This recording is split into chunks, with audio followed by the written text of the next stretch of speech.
alhamdulillahirobbilalamin, Ipe kan kemarin pulang dari pesantren di Yaman. Kebetulan memang yang pesantren dulu tuh pesantren Ar-Rusyud, dimana Ipe juga belajar dari basic banget di situ, masya Allah, alhamdulillah.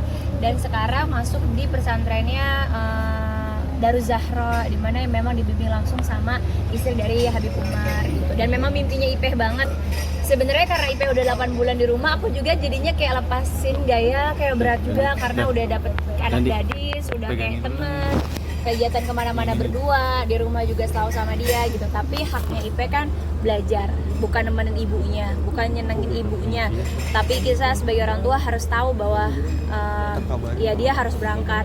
Sama Kalisa pun dan adik-adik yang lain sebenarnya juga ngerasa kehilangan banget, soalnya udah di rumah kan dari 2 tahun nggak bareng, tiba-tiba di rumah bareng 8 bulan harus ditinggalin, pasti ya kehilangan anggota keluarga. Terus jauh kan, beda sama anak-anak teman-teman yang lain di pesantren kan nggak terlalu jauh, ini kan jauh banget gitu. Jadi Kalisa tuh udah ngerti kalau ketemu laginya udah dibilangin sama Ipe, insya Allah paling cepat 2 tahun lagi ya dek. Jadi dia kayak lama banget, Kalisa 6 tahun dong, Kalisa udah big dong. Dulu waktu ketemu Kalisa 2 tahun, sekarang Kalisa udah 4 gitu. Jadi kayak dia udah nalarnya udah nyambung, makanya dia lebih melo dibandingin kakak-kakaknya yang lain. Sampai nangis juga kemarin. Ipe sendiri perubahannya seperti apa sih? Apalagi kan dia jarang pulang ke rumah. Perubahannya, ya itu aku bilang, masya Allah pastinya. Bahkan aku banyak banget diajarin juga sama Ipe, banyak dikasih ilmu-ilmu yang dia dapat dari Tarim gitu. Itu juga yang buat aku menjadi semangat untuk kirim balik, meskipun rasa hati sebenarnya berat banget, tapi aku ngerasa kayak anak aku insya Allah akan lebih bermanfaat. Apalagi yang aku titipin ke guru yang memang sudah sangat kita percayai dan bahkan kita kagumi gitu. Jadi buat aku kayak ini luar biasa banget, satu-satunya apa ya, kebanggaan orang tua kan ketika anak-anaknya tumbuh menjadi anak-anak soleh dan soleha. Jadi itu aja yang kita tanemin sama Habib. Habib juga pas kali IP-nya udah nyampe gitu baru berasa kayak sepi ya. Biasa makan Habib selalu teriak Ipe turun gitu. Itu dia yang kayak agak-agak melo juga sebenarnya. Cuman kalau Habib kan lebih gengsi melonya gitu. Ipe gimana sih Kak? Cepet dan rencana mau operasi tumor. Oh iya, jadi karena tumor jinak, kemarin tuh dia request, Bun, aku dari istiqomah pakai cadar, aku pengennya dioperasinya semuanya cewek semua, bisa nggak? Nah kemarin kita kondisi dengan waktu yang sangat mepet tuh sangat susah, dan kalaupun bisa operasi, recovery-nya takes time lagi. Akhirnya dia istiqoroh, dia putusin bahwa Bun setelah belajar aja aku baru operasi, karena ini juga kan tumor jinak, ya memang diangkat boleh nggak boleh gitu. Jadi dia memilih setelah belajar aja, karena sebenarnya dia masya Allah excited banget untuk belajar di Daruz Zahra. Worry nggak sih Bun? Mungkin kan tumor kan nggak ada yang lepas aja tapi gimana. Makanya kemarin kita cek dulu gitu kan, karena alhamdulillahnya udah dicek tumornya tumor jinak dan juga memang insya Allah nggak berbahaya. Insya Allah aman, dan di sana juga kan bisa dikontrol karena ada adiknya Habib gitu. Jadi aku juga nggak ninggalin dia sendirian di negeri orang gitu, karena yang bikin lega adalah ada pamannya dia sendiri di dekatnya dia. Dan juga kan memang syaratnya dalam Islam kan kalau pergi jauh apalagi harus bersama dengan mahramnya. Jadi ada adiknya Habib, alhamdulillah kita juga jauh lebih tenang. Awalnya seperti apa sih Kak sampai akhirnya Ipe kena? Gak ada sih, ada benjolan aja di kaki, tiba-tiba gak nyaman, makin lama makin besar. Terus kalau udaranya dingin dia ngerasa ngilu yang luar biasa gitu.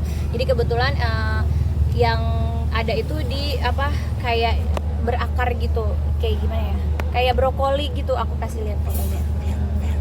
Jadi ya akhirnya karena emang udah benjolnya sangat-sangat nongol gitu, jadi kita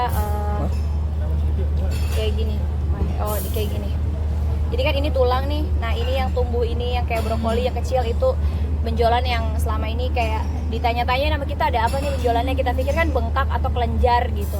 Ternyata ada tulang. Aduh, maaf ya. Love aku telepon. Sweet sekali. Jadi envy. Ayo, sabar ya. Oke, udah belum? Emang ada tapi dia Kak jadi bikin kepikiran nggak sih Kak? lagi mana-mana Kak? Kenapa Habib kenapa nelfon mulu sih Bib? Lagi wawancara Bib. Assalamualaikum. Assalamualaikum. Udah baik, assalamualaikum kalian. Tahu dia. Ya gitu. Jadi kalau Habib ya pasti aku kemana-mana share live vlog. Habib pun sama, bukan hubungan yang toksik, tapi inilah Islam gitu. Islam itu penuh dengan keterbukaan, nyaman gitu kan, mawadah warahmah, dimana kita sama-sama nyaman. Jadi aku juga nggak perlu report dimanapun, Habib bisa cek lokasi aku. Sama kayak aku juga bisa cek lokasinya Habib anytime. Kalau ada telepon satu sama lain, selalu angkat. Jam-jamnya waktu makan selalu saling mengingatkan. Itu yang bikin rumah tangganya jadi insya Allah dunia akhirat. Apa? Kalau posesif suami wajib, dalam Islam suami wajib menanyakan istrinya, memberitahu. Justru istrinya yang nggak wajib posesif sama suami gitu. Posesif dilarang kalau istri posesif. Kalau istri posesif ya sebenarnya kan kalau istri melakukan dosa ditanggung suami. Kalau suami kan dosa dia sendiri. Ya kalau suami yang tahu diri, tahu iman, ya kan tahu mana benar, mana baik, mana buruk. Alhamdulillah suami aku udah tahu ilmunya, udah punya ilmunya. Apalagi aku udah tahu dia seorang guru, jadi aku nggak perlu khawatir. Titipin sama Allah aja. Gitu. Amin. Tapi enggak sih, alhamdulillah Ipe anak yang masya Allah juga ya. Dia percaya bahwa segala sesuatu itu terjadi atas izinnya Allah. Jadi dia menanggapinya santai aja, kayak tenang-tenang aja sih, masya Allah. Pengobatannya seperti apa kak? Medis kah apa herbal juga? Enggak, sekarang kita medis lah pasti. Jadi sekarang ya sementara kalau memang dingin dia bilang kalau rasanya ngilu dia memang ada obat yang painkillernya aja buat sementara. Oke.